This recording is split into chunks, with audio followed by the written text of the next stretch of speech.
Hello, we are doing the standard algorithm, 3 digits times 1 digit, 516 times 4.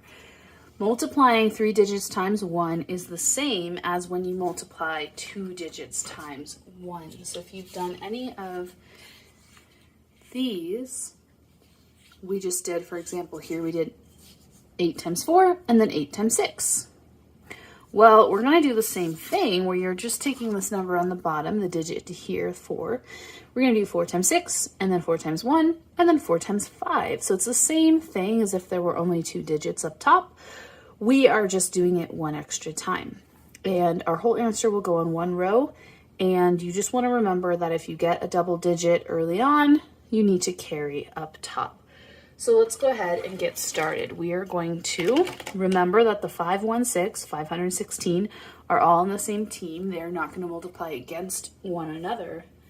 The 4 is a different number, different row. So the 4 will multiply against the 6 and the 1 and the 5.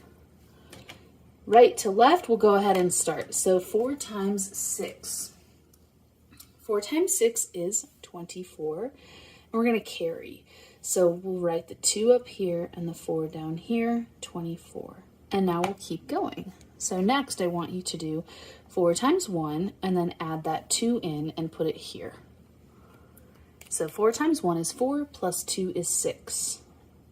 Finally, I'd like you to multiply 4 times 5, and whatever you get, you'll put the full number here. You don't have to carry at the end because there's nowhere to take it.